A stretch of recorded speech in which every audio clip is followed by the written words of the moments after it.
नमस्कार, खबरों का पंचनामा देख रहे हैं आप। मैं हूं आपके साथ पूजा। हम लेकर आए हैं देश और दुनिया की 5 बड़ी खबरें, जिस पर चर्चा के लिए मेरे साथ स्टूडियो में मौजूद हैं कैपिटल टीवी के editor in chief doctor Manish Kumar. Doctor साहब, बहुत बहुत स्वागत है आपका। धन्यवाद। सबसे पहले नजर हेडलाइंस पर।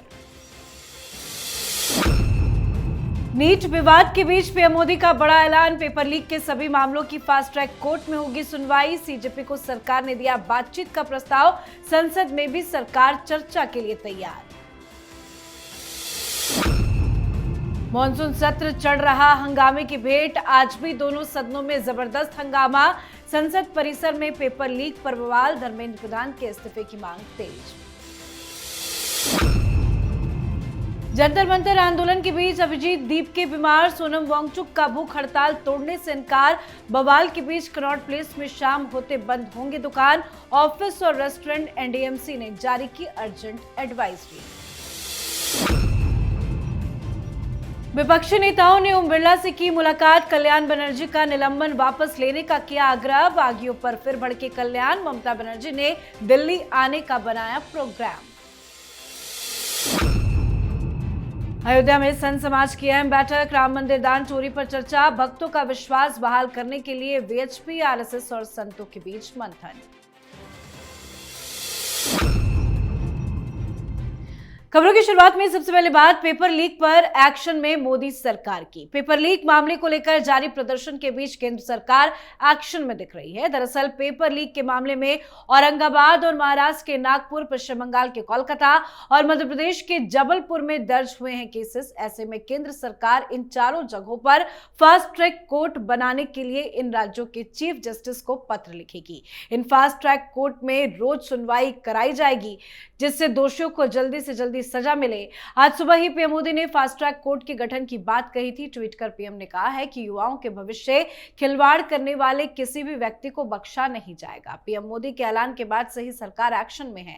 तो वहीं किरण रिजिजू ने आज कहा कि सरकार हर मुद्दे पर चर्चा के लिए तैयार है। उन्होंने कहा कि सरकार नीट पेपर लीक के मुद्दे पर चर्चा की पेशकश कर रही है, लेकिन विपक्ष मामले में राजनीति कर रहा है। कांग्रेस ने ही चर्चा की मांग की थी, लेकिन अब कंडीशन लगा रही है। सरकार पूरी तरह से चर्चा के लिए तैयार है। साथ ही जेपी नड्डा ने कॉकरोच जनता पार्टी को बातचीत के लिए आमंत्रित किया है। नड्डा ने कहा है कि बातचीत के लिए घर या दफ्तर आ सकते हैं। सर, पीएम मोदी ने छात्रों को भरोसा दिलाया है। साथ ही 4 राज्यों में फास्ट ट्रैक कोर्ट का गठन की भी खबरें सामने आ रही है, लेकिन विपक्ष को भरोसा नहीं हो पा रहा है। देखिए, विपक्ष को कभी भरोसा नहीं होगा, क्योंकि वो छात्रों के लिए थोड़ी इतना एजिटेट हो रहे हैं। उनकी लड़ाई कुछ और है। उनकी लड़ाई प्रधानमंत्री मोदी से है, भारतीय जनता पार्टी से है, और उनका ध्यान और उनका फोकस आगे आने वाले चुनाव में है। ये सारे लोग कह रहे हैं प्रधानमंत्री ने पहला स्टेप लिया, जो इसमें शामिल हैं उसके लिए फास्ट ट्रैक कोर्ट बना भी दिया गया, आदेश भी आ गया। लेकिन इन सब चीजों के लिए थोड़ी विपक्ष इतना तमाशा कर रहा है। वो तो पार्लियामेंट चलने नहीं देंगे, सरकार को काम करने नहीं देंगे, और नजर इनकी चुनाव पे है। भाई देखिए, 3 लोग एक्टिव हैं इस पूरे आंदोलन में, 3 नेता। कभी आप सोचे कि राहुल गांधी एक्टिव हैं, केजरीवाल एक्टिव हैं और अखिलेश यादव एक्टिव हैं। बाकी लोग क्यों नहीं एक्टिव हैं? बाकी लोग तो नहीं आ रहे हैं और गिरफ्तारी करवा रहे हैं, कार्यकर्ताओं को भेज रहे हैं। कारण बहुत ही सिंपल है। ये कॉकरोच पार्टी, ये केजरीवाल के दिमाग की उपज कि भाई ये तो अब डिस्क्रेडिटेड हो गया है, खुद कुछ नहीं कर सकता, तो स्टूडेंट के नाम पे एक आंदोलन शुरू किया जाए, ताकि पंजाब में जो उनके खिलाफ एंटी इनकम्बेंसी है, जिस तरीके से ये नौकरी नहीं दे पाया, कुछ नहीं कर पाया, तो वो पंजाब के चुनाव को ध्यान में रख करके, गुजरात के चुनाव को ध्यान में रख करके उसने ये किया। राहुल गांधी कूदे किस लिए? क्योंकि उनको भी पंजाब में केजरीवाल से लड़ना है। और जब वो प्राइम मिनिस्टर के घर पे पहुंचे तो देखिए सबसे ज्यादा पेट में दर्द इनको हो गया। अखिलेश यादव का ध्यान जो है वो यूपी के चुनाव पे है। पिछले बार भी एक किसान आंदोलन करवा करके पंजाब और उत्तर प्रदेश में चुनाव जीतने के लिए तो किसान आंदोलन करवाया गया। इस बार स्टूडेंट्स को मैदान में उतार दिया गया है। इसीलिए कोई ये सोच रहा है कि इस्तीफा दे देंगे तो फिर भाई ये कुछ नहीं होने जा रहा। इनका ध्यान कुछ और है, और ये सिर्फ और सिर्फ छात्र के मुद्दों को जो है ये मोहरा बना करके अपनी घटिया राजनीति कर रहे हैं। जी, तो सरकार कह रही है कि बातचीत से समाधान निकाले, पर विपक्ष है कि मानने को तैयार नहीं है। आज संसद में मानसून सत्र का चौथा दिन रहा और आज भी लोकसभा से लेकर राज्यसभा और संसद परिसर तक जबरदस्त हंगामा हुआ। बवाल इतना हुआ कि आज फिर सदन की कार्रवाई को स्थगित करनी पड़ी। संसद भवन के बाहर मल्लिकार्जुन खड़गे, राहुल गांधी, प्रियंका गांधी, सोनिया गांधी, अखिलेश यादव समेत विपक्षी सांसदों ने सरकार के खिलाफ नारेबाजी की। बैनर पोस्टर्स के साथ विपक्षी सांसद नजर आए और धर्मेंद्र प्रधान के इस्तीफे की मांग की। प्रदर्शन के दौरान प्रियंका गांधी एनडीए सांसदों के बिल्कुल करीब चली गई। सुरक्षा कर्मियों ने बीच में आकर उन्हें रोका है। संसद के भीतर भी हंगामा जारी रहा है। कांग्रेस अध्यक्ष मल्लिकार्जुन खड़गे ने कहा कि निष्पक्ष और पारदर्शी चर्चा के लिए शिक्षा मंत्री का इस्तीफा सबसे पहली शर्त है। यदि सदन में पारदर्शी चर्चा करानी है तो शिक्षा मंत्री धर्मेंद्र प्रधान को पद छोड़ना होगा। पीएम मोदी को माफी मांगना ही पड़ेगा। सर, एक ही मांग पर अड़े हैं कि पहले इस्तीफा दे धर्मेंद्र प्रधान, उसके बाद चर्चा करेंगे। मुझे तो ये समझ में नहीं आ रहा है पारदर्शी चर्चा क्या है। चर्चा चर्चा है, पारदर्शी चर्चा क्या होता है? और अगर आप सरकार को अकाउंटेबल रखना चाहते हैं तो तरीका क्या होना चाहिए कि जिसको आप गुनहगार बता रहे हैं वो भी सदन का एक सदस्य है, मंत्री है, अकाउंटेबिलिटी फिक्स करनी है तो धर्मेंद्र प्रधान से बेहतर कोई आदमी नहीं होगा कि जो इन चीजों का जवाब दे सके। और विपक्ष को सवाल पूछने का मौका भी मिल जाएगा। धर्मेंद्र प्रधान से आपको जो सवाल पूछना है वो सवाल आप पूछेंगे। आप जिस व्यक्ति को अकाउंटेबल ठहराने की कोशिश कर रहे हो, आप कह रहे हो कि पहले उसको भगा दो। आपकी चर्चा होनी है, आपके सवालों का जवाब कौन देगा? जो आपकी नजर में सबसे ज्यादा जिम्मेदार व्यक्ति है वही तो देगा। शिक्षा में गड़बड़ी हुई है, आपको लगता है कि भाई सरकार के शिक्षा मंत्रालय की तरफ से कुछ गड़बड़ी हुई है, तो उसका जवाब कोई हेल्थ मिनिस्टर तो नहीं देगा ना, गृह मंत्री तो नहीं देंगे। तो ये जो डिमांड है कि भाई इस्तीफा, क्यों बाहर प्रोटेस्ट हो रहा है, ये दबाव है, दबाव डाल करके जो है प्रधानमंत्री मोदी से, और वो इस्तीफा हो जाएगा, ये नाचने लग जाएंगे। फिर उसके बाद ये उठा करके ले आएंगे झोला और कहेंगे भाई फिलिस्तीन के ऊपर जो है सरकार की नीति खराब है, हम संसद को चलने नहीं देंगे। भाई कब चलने दिया इन्होंने संसद? उल जलूल मामला, कोई केस चल रहा है अमेरिका में तो यहां संसद नहीं चलने देंगे, ईरान के साथ कुछ हो गया तो संसद नहीं चलने देंगे, फिलिस्तीन में कुछ हो गया तो ये झोला टांग करके संसद नहीं चलने देंगे, कभी पेगासस उठा लेंगे, कभी राफाल उठा ले। इनकी नियति ही जो है वो कि पार्लियामेंट को नहीं चलने देना है। और ये ट्रांसपेरेंट चर्चा, भाई चर्चा अकाउंटेबल करना है। आप बोलो कि भाई धर्मेंद्र प्रधान को सामने लेकर के आओ, उससे हम लोग सवाल करेंगे, उसको ही जवाब देना होगा, जनता तय कर लेगी। डेमोक्रेसी में तो यही होता है।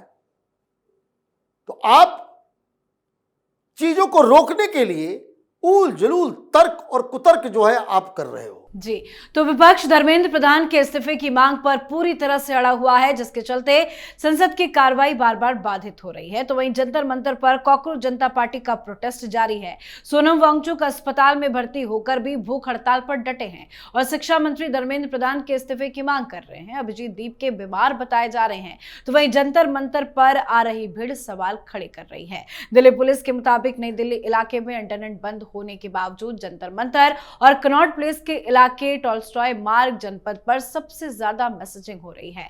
नेटवर्क कनेक्शन और एसएमएस इन इलाकों में सबसे ज्यादा एक्सचेंज किए जा रहे हैं। प्रदर्शन को देखते हुए कनॉट प्लेस में शाम 6:30 बजे तक सभी दुकानें, दफ्तर, रेस्टोरेंट और अन्य प्रतिष्ठान बंद करने के निर्देश दिए गए हैं। एनडीएमसी के चेयरमैन और वाइस चेयरमैन के निर्देश पर एडवाइजरी जारी की गई है। सर, दिल्ली पुलिस भी अलर्ट पर है। जंतर मंतर पर लगातार बवाल चल रहा है, लेकिन ये सीजेपी वाले कह रहे हैं कि हम बातचीत के लिए नहीं जाएंगे। अगर सरकार को बातचीत करनी है तो यहीं जंतर मंतर पर आए। देखिए, मुझे कोई बता दे कि ये गुंडेगर्दी चल रही है क्या? ये कौन गुंडे आ रहे हैं? ये स्टूडेंट हैं। लगातार 3 दिन से आप जंतर मंतर में नहीं, कभी टॉलस्टॉय रोड के ऊपर तो कभी कनॉट प्लेस के अंदर, कभी राजीव चौक में, जहां आम लोग वहां पे अपना क्वालिटी टाइम व्यतीत करने के लिए जाते हैं, वहां पे आप हुड़दंग कर रहे हो, दंगा फैला रहे हो। अब ये जो 140 पुलिस वाले घायल हुए, कल रात 2 एसीपी और 2 इंस्पेक्टर वो घायल हुए, हालत खराब हो गई। वहां कोई तलवार भांज रहा है, कोई लाठी या डंडे कर रहा है, लोगों के ड्रेस छीन रहा है, इसकी जिम्मेदारी कौन लेगा? ये जो हिंसा भड़का रहे हैं जो लोग, उसकी जिम्मेदारी राहुल गांधी लेंगे? ये दीप के लेगा? ये हॉस्पिटल में बैठे हुए सोनम वांगचुक लेंगे? अखिलेश यादव लेंगे? भाई ये जो हिंसा, जो तस्वीरें आ रही है डराने वाली, उसकी जिम्मेदारी कौन लेगा और इसके लिए कौन इस्तीफा देगा? तो देखिए, बात बहुत ही सिंपल है। ये लोग 15 अगस्त को डिस्टर्ब करेंगे, समय आ गया है। जैसे पिछली बार 26 जनवरी को इन लोगों ने लाल किले के प्राचीर को अपवित्र किया, जिस तरह से तिरंगे का अपमान किया गया, ये वही फिर हो रहा है। मेरी बात को याद रखिएगा, 15 अगस्त तक ये यही तमाशा करेंगे। सरकार को बहुत ही कड़े फैसले लेने पड़ेंगे, इनको वहां से उठा करके भगाना ही पड़ेगा। जी, चलिए बढ़ते हैं आगे। लोकसभा के मानसून सत्र के दौरान तृणमूल कांग्रेस सांसद कल्याण बनर्जी पर बड़ी कार्रवाई हुई है। महिला सांसदों के खिलाफ आपत्तिजनक टिप्पणी करने के आरोप में उन्हें पूरे मानसून सत्र के लिए निलंबित कर दिया गया है। एक्शन के बाद कल्याण बनर्जी की आज प्रतिक्रिया भी सामने आई। उन्होंने कहा कि मुझे यहाँ से निलंबित करके उन्हें क्या मिलेगा, ये तो मुश्किल से 20 लोगों की पार्टी है। उन्होंने 1.5 महीने बाद कोलकाता में बैठक की। उनके पास 20 मतदाता भी नहीं है, उनके पास कुछ भी नहीं है। पश्चिम बंगाल में एक भी व्यक्ति ने उन्हें वोट नहीं दिया है। ये सभी गद्दार और बेईमान लोग हैं। सरकार 1 साल बाद गिर जाएगी। कल्याण बनर्जी बागी सांसदों पर अपना गुस्सा निकाल रहे हैं। तो वहीं विपक्षी नेताओं ने ओम बिरला से मुलाकात की है। कल्याण बनर्जी का निलंबन वापस लेने का आग्रह किया गया है। साथ ही खबर यह भी सामने आ रही है कि ममता बनर्जी दिल्ली आ सकती हैं, नीट के खिलाफ जारी विरोध में शामिल हो सकती है। सर, कल्याण बनर्जी को पूरे सत्र के लिए निलंबित किया गया, लेकिन गुस्सा अभी भी वो दिखा रहे हैं। देखिए, ये लोग गालीबाज लोग हैं। कल्याण बनर्जी को वैसे भी जब भी सत्र शुरू हो उनको उठा करके पहले सस्पेंड कर देना चाहिए। इस व्यक्ति को पनिशमेंट उस चीज के लिए नहीं मिला जब वो उपराष्ट्रपति धनखड़ साहब की मिमिक्री कर रहे थे। इनको उस बात के लिए भी पनिशमेंट नहीं मिला जब ये वक्फ बोर्ड के ऊपर जो जॉइंट पार्लियामेंट्री कमेटी थी उसके अंदर बॉटल फोड़ करके चेयरमैन की तरफ फेंकने का कुकर्म किया था। और अभी तो उनकी ही पार्टी की, जो अभी पार्टी अलग हो गई, तो टीएमसी में ही थी ना ये सारे लोग, उसकी महिलाओं ने कहा कि गंदी गंदी बातें करता है, गाली गलौज करता है, इसे बात करने की तमीज नहीं है। और ये कब? पार्टी टूटने से पहले ही ममता बनर्जी को भी कंप्लेन किया गया था, अभिषेक बनर्जी को भी कहा गया था। कोई उसके बगल में बैठने नहीं चाहता था। ये महुआ मोइत्रा आजकल बहुत ममता कर रही है। जिस तरीके से सोशल मीडिया में उन लोगों के चैट्स आए, जिस तरह से गंदी गंदी बातें ये लोग करते, महिला का डिसरिस्पेक्ट कर रहे थे, उसी समय इनको बाहर कर देना था। खैर, देर आए दुरुस्त आए। अब ये कौन महानुभाव लोग हैं विपक्षी पार्टियों के, वो जाकर के कह रहे हैं कि इनको पनिशमेंट नहीं मिलना चाहिए। महिलाओं को गाली देना, अपशब्द करना, फप्तियां कसना, उनको जो है नए कानून के मुताबिक कल्याण बनर्जी जो कर रहे हैं वो तो सेक्सुअल हैरासमेंट का केस बन सकता है, जो नए डेफिनेशंस जो आए हैं। और आप एक बदतमीज आदमी को लेकर के ये चले गए बिरला साहब के पास कि भाई इनका निलंबन नहीं होना चाहिए।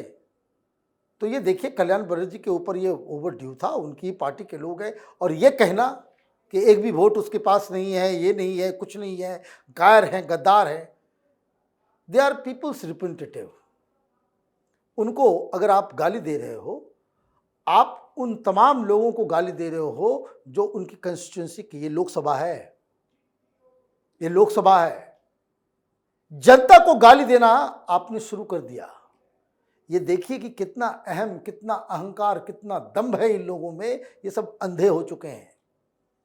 इनको जरा सा भी ये समझ में नहीं आता कि अगर आप इस तरह की भाषा का इस्तेमाल जो कर रहे हो तो आप किसी एमपी को नहीं बल्कि पश्चिम बंगाल की जनता को आप गालियां दे रहे हो। जी, अब बात आज की आखिरी खबर की। यूपी के अयोध्या में राम मंदिर में चढ़ावा चोरी का मामला सामने आने के बाद पहली बार साधु संतों, वीएचपी और आरएसएस की बैठक आयोजित की गई। मनीराम दास छावनी में आयोजित इस बैठक का आयोजन श्री राम जन्मभूमि तीर्थ ट्रस्ट के अध्यक्ष महंत नित्य गोपाल दास के उत्तराधिकारी एवं दिगंबर अखाड़े के महंत कमल नयन दास के संरक्षण में हुई। बैठक में देश भर से करीब 250 से 300 संतों और महंतों के शामिल होने की बातें कही जा रही है। बैठक का मुख्य फोकस राम मंदिर में चढ़ावे से जुड़े विवाद के बाद श्रद्धालुओं के विश्वास को मजबूत बनाए रखना, अयोध्या की धार्मिक गरिमा और श्री राम जन्मभूमि तीर्थक्षेत्र ट्रस्ट से जुड़े विभिन्न मुद्दों पर व्यापक चर्चा करना रहा। माना जा रहा है कि इस मंथन में संत समाज की राय को विशेष महत्व दिया जाएगा और आगे की रणनीति पर सहमति बनाने का प्रयास भी किया जाएगा। सर, बैठक तो की गई, आगे की क्या रणनीति बनी है? देखिए, आज एक खबर आई है कि जितने लोग, जो 35-36 लोग जो जुड़े हुए थे, जो पैसे के काउंटिंग में, सबको बाहर कर दिया गया। The good step is what, कि अब जो काउंटिंग होगी वो स्टेट बैंक ऑफ इंडिया के परमानेंट एम्प्लॉय के द्वारा किया जाएगा। मतलब सरकारी लोग अब जो है इसमें काम करेंगे। पिछली बार एसबीआई को ये दायित्व दिया गया था, लेकिन एसबीआई ने हाथ खड़ा कर दिया था कि भाई हमारे पास इतने एम्प्लॉय है नहीं, सो हम प्राइवेट लोगों को, और वहीं से गड़बड़ी शुरू हुई थी। तो एक तो बहुत बढ़िया इलाज निकाला गया है, सीसीटीवी फुटेज से लेकर के बहुत नई व्यवस्था वहाँ पे बनाई जा रही है। चोरी तो रुक जाएगी, लेकिन आस्था को जो चोट पहुँचा है, ये बहुत ही ज़रूरी था कि देश भर के 300-400 जो साधु संत हैं, जो हिंदू धर्म को आगे ले जाने का, उसको प्रिजर्व करने का की जिम्मेदारी जिनके कंधों पे है, वो सब आए और वहाँ विस्तृत चर्चा हुई। देखिए, भरोसा 2-3 चीज़ों से बहुत रिस्टोर हो सकता है।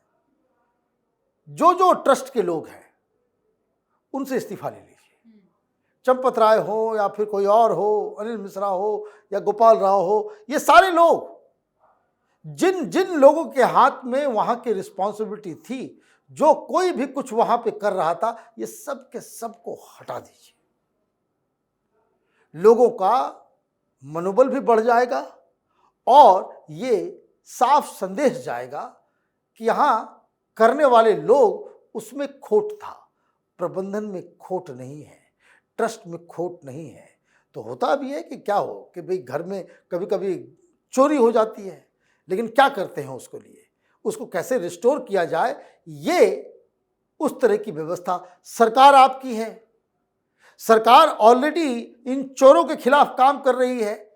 संत समाज को आगे बढ़कर इस तरह के फैसले के लिए दबाव डालना पड़ेगा कि ट्रस्ट के अंदर कि जितने भी लोग थे सबको बाहर कीजिए।